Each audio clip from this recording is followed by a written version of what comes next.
Hey everyone, Ken Holden here, a signature selling. So, I want to talk today about how to present effectively on Zoom. Of course, in my own business, pre pandemic, we were 100% face to face with customers. We are a B2C, business to customer. So, we were going to their homes. And so, a lot of traveling back and forth. If you have a no show, it was terrible. You had to drive back home. I live in Alberta, Canada. And of course, we have winters with real snow, lots of ice. And sometimes in the winter, which is a big part of the year here in Canada, especially in Alberta and other parts of the country, it's kind of dangerous driving to someone's appointment on highways, not to mention you get to the home, you finally get there, maybe you brought coffee for everyone, and they are a no-show. They don't show up for whatever reason. They are not there. Now you got to turn around and drive home. It's just a bad experience. So with the pandemic, everything changed. Everything changed.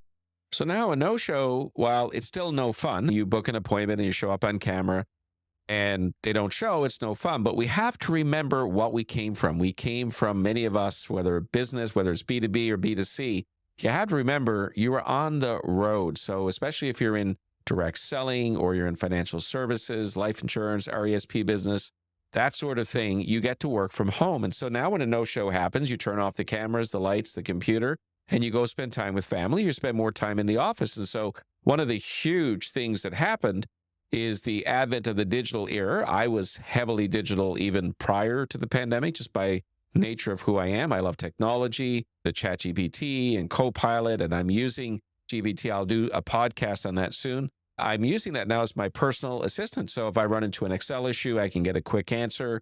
It can help me develop scripts and amend scripts. So many things you can do with it. It's crazy. But the no-shows are not as painful. No one likes them, obviously, but they're not as painful. But the pandemic really changed pretty much everything for a lot of direct sales people. So we have to learn how to, connect on Zoom. It's super, super important. And the first thing I want to talk about, a lot of this is practical. And the first thing I want to talk about is the importance of your background. Your background is your office. So when we were face to face, we went to someone's home.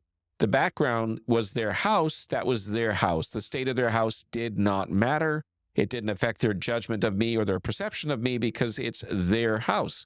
And so that's where they live. And if they choose not to clean it or make it orderly, that's their business, but it's no reflection on me. Now, pre-pandemic, if they're coming to my office, it's in a nice building. It's got nice wood. It's got nice carpet. It's got a cafe. It's got a front desk. It has all the right things. So when they come in, they get to see my office and there's credibility. Now, in the pandemic era, when the pandemic first happened, everyone was scrambling, trying to figure out how to do business. You could show up looking slightly disheveled and everyone was in the same shoe and people were very forgiving. They weren't worried about backgrounds. There was like this widespread trust and everything was fine. We are out of the pandemic and we still have people who have backgrounds that were there in the first year of the pandemic where people were very forgiving. The standard has gone up. The pandemic is over. And now when you invite someone to a meeting with you and you bring them to your Zoom meeting, that is your office. And if this is a low context, low trust scenario where you're meeting people for the first time, they are not just studying you. They're looking at the background. They're looking at your lighting. They're looking at your sound. They're checking everything out. They're trying to see if they trust you. So when you are doing a Zoom meeting, they are coming to your office. You should make that Zoom meeting amazing, absolutely amazing. And I'm going to walk you through how to make your new office, which is now digital for many of us in direct selling. So I'm sorry if you're in real estate or car sales. For the most part, you're probably still on site. But for many of us in direct selling, multi-level marketing, a lot of things are being done over Zoom. It's time to upgrade your office. If you haven't done it, it's time to fix it. So take your time, find out how you're going to set your office up. Make your office look amazing. It might take $1,000. It might take $500. It might take $2,000 or $3,000. But if you're going to be working there for the next 1 or 2 or 3 decades, put time into making your office a place that you want to go and set it up properly. And I'm going to walk you through the most essential elements to setting up your office. So the first one is background. It should look professional. Choose a clean wall. Nothing on it except a really well-appointed picture. And you can go to Walmart and you can get lots of nice pictures wherever you want to go, or if you are in possession of nice art or something of that nature, keep it simple. And I'm going to give you a couple of tips. Don't make it busy. Make it so abstract that people are not distracted by it. The way the mind works from the seminars I've been in listening to experts, the mind will start to focus trying to figure out what's in a picture. So make it something that they can't do that with. Make it look beautiful. Make it look simple. Maybe have a green plant, but make it uncluttered. Don't put a bookshelf behind you because people start trying to figure out the names of the books, and it's just a bad idea. It might look sophisticated, but it doesn't work. You want to have something that is super simple, super clean, and super professional. So that's number one. You don't have to overcomplicate this, and you can make it look really great. Number two is lighting. I often see in Zoom terrible lighting. And so lighting is really important that you have that down right. It takes time to get it right. You might have to take a Saturday, sit there for 3 or 4 hours, but go to a good quality camera shop. Tell them your setup, that you're working from home. You want to make it better. Take a picture with you of the house, make several pictures. They get an idea of what it is, and ask them what I should get for lighting. And there's going to be like some really good high quality lighting that you can get. It might cost you $400 or $500, but you can get some really good quality key lights and fill lights. They'll tell you how to set your office up. It will take you a few hours on a Saturday to get right. You will have to make adjustments, but it will make everything in your image look 10 times better. So super important to do that. So lighting is important. Now we get to the really important subject of sound is really important. In fact, this is something I've learned recently on YouTube. If your sound is excellent, but your video quality is bad, they will still listen and not go to another video. But if your video quality is amazing, but the sound is bad, people tend to move on. So that sounds counterintuitive.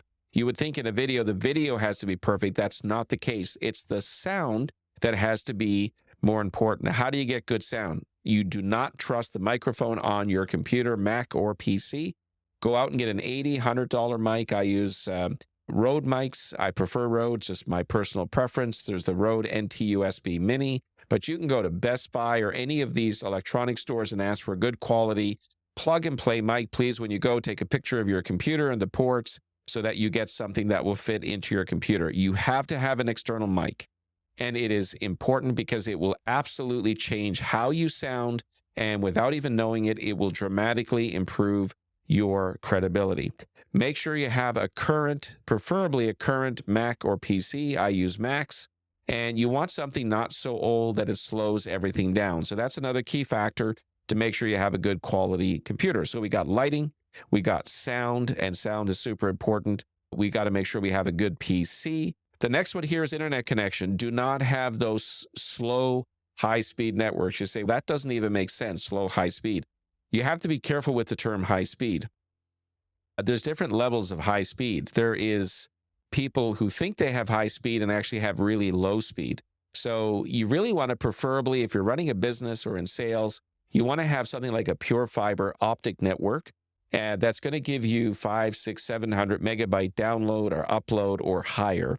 So pure fiber is essentially important. And then don't rely on Wi-Fi. It's critically important to hardwire from your router into your computer because Wi-Fi is very subject to electromagnetic interference. So no matter how fast your Wi-Fi network is, if electromagnetic wave from whatever flows through, it's going to wipe out your network. You're going to get frozen on screen. And unfortunately, whenever our screen freezes, it's usually our worst pose as Murphy's Law. If you are getting gas and you drop the gas cap, though that doesn't happen anymore, it's often attached, it will roll to the center of the car. So for whatever reason, when we freeze on screen, it's always our worst pose. So you don't want that to happen. You want to reduce that. You can't control the internet on the other side, but at least control yours.